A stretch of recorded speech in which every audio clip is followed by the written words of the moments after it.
ቆይ ሰሚት የምትሉት ማለት ነው? ሰሚት ምን ተፈጥሮ ነው? እኛ እዚህ ሰሚት ሆነን ያልሰማነው ምንድነው አዲስ ነገር ያለው? እባካችሁ ንገሩኝ።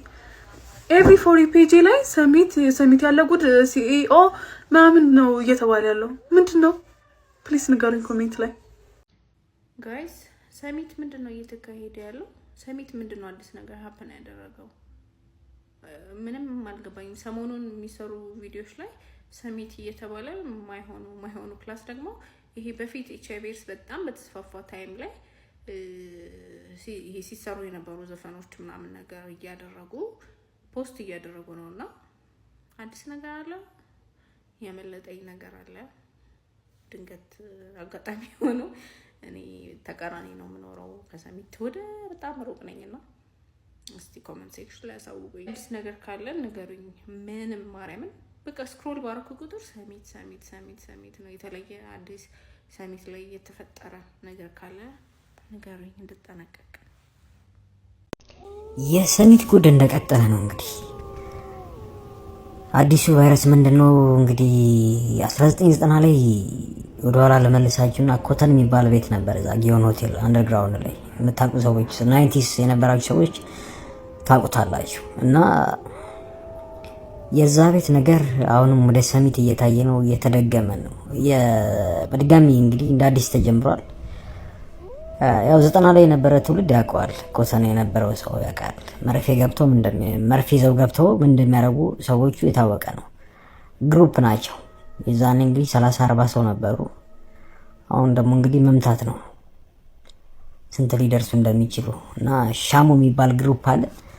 ስለ ሻሞ ቪዲዮ እንድሰራላችሁ ከፈለጋችሁ ስለ አዲሶቹ ሰሚት ስላሉት ኮሜንት ሴክሽን ላይ ሄዳችሁ ሻሞ በሉኝ። ድንበሩን ሳልፎ መጥቷል መንደራችን ቁጭ ብለን ያው ሲገባ ቤታችን በሚለው ሙዚቃ የሰሚት ጉድ የሰሚት ምናምንቴ የሰሚት ነገር እያላችሁ ቪዲዮ የምትሰሩ ሰዎች ንገሩን እንጂ ንገሩን። እኛ እኮ በጉጉት አለቀን። ምንድነው የሚለውን ለማወቅ በቃ 10 ነው ሰሚት እያለን ሰርች የምናደርገው። ቲክቶክ ራሱ ሰሚትን በደንብ አውቆታል።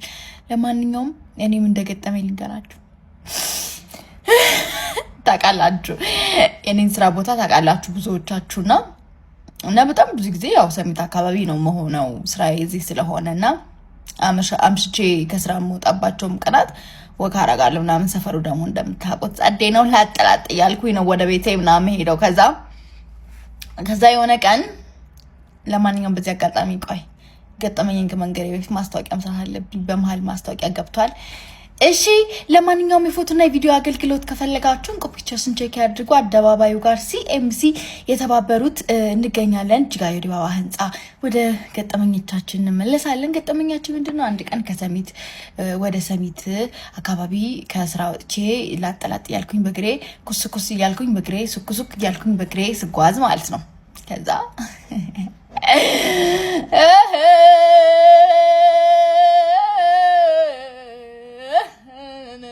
በቃ ልንገራችሁ እግዚአብሔርን ከዛ እኔ እንጂ እያደረኩ ነው ስልኬን ቪዲዮ ምናምን እየቀረጽኩ ነው ምናምን መጓዘው። ከዛ የሆነው መጣ። ከዛ ሲመጣ ስልኬን ሊበላኝ ነው ትይጅ ተበላሽ ብዬ ስልኬን ሰብሰብ አድርጌ ከዛ ጀለስ ሀማች አለኝ። ሀማች ሲለኝ እኔ ልጃችሁ ደንግጥቤ ፈዋት አላፈረም እሱ spend the night with me ሎቱ ስባት እና እኔ እህታችሁ ኖ ማለት አንደበቴ ተሳሰረ። ያላብራራውትም ነገር ጠይቁኝ። በቃ ያላብራራውት አም ቪዲዮግራፈር አም ፎቶግራፈር አም ጆርናሊስት ሀበሻ አይደለም ባይዘዌ ያ ለዛ ነው እንጂ ሀበሻ ቢሆን ስማም በአማርኛ ምን የመሳሰሉ አባትና ልጅ ስድቦችን ነበር ማስረክበው።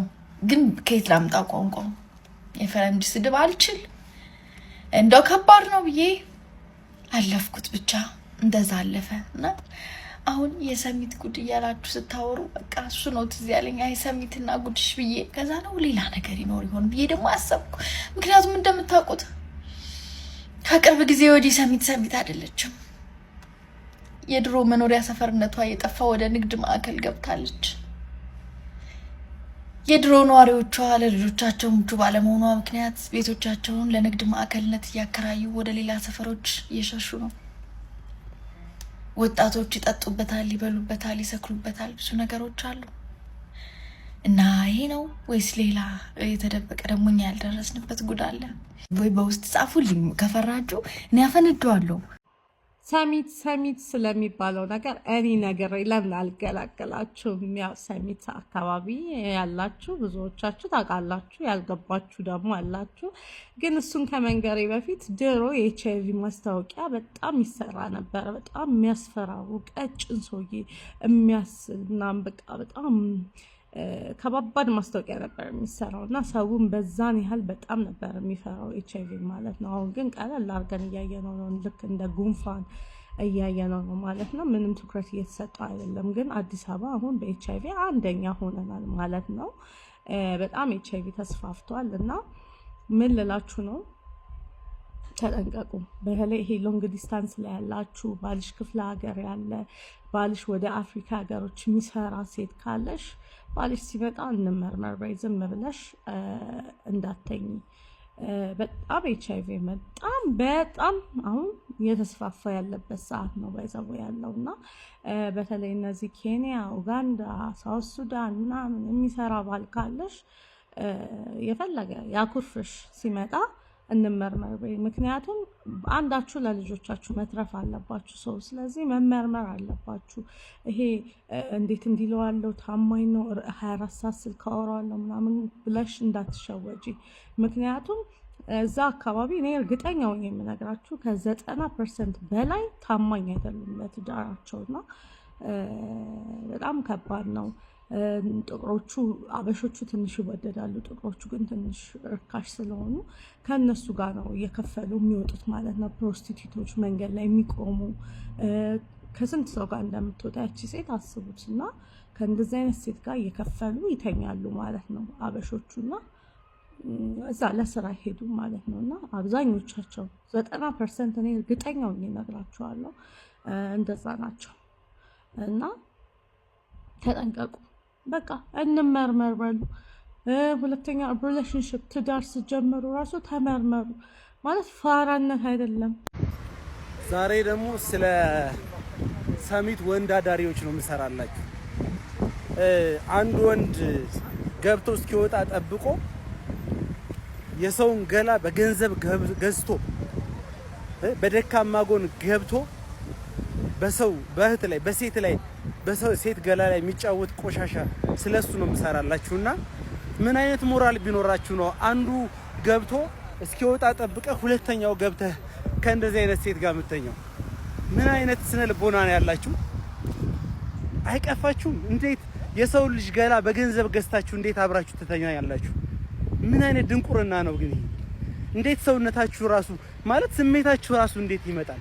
ይሄ ለወንድ አዳሪዎቹ ነው። እሺ እና ይኸውልህ በእርግጠኝነት እነግርሃለሁ ስታረጅ እድሜ እየበሰለ ሲሄድ ይሄ ነገር በጣም ይሰማሃል፣ ያማሃል።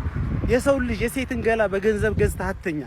ይሄ ወራዳነት ነው፣ በጣም ቆሻሻነት ነውና ወንድ አዳሪዎቹ አስቡበት። እናንተ ናችሁ እዚህ አካባቢ ላይ ስለምትልከሰከሱ ሴቶቹ ወደዚህ ስራ እንዲገቡ ያደረጋችኋቸው እናንተ ናችሁና አስቡበት። እሺ እንደ አይነት ነገር ላለመስራት ህሊናችሁ ይስራ። ገብቷችኋል?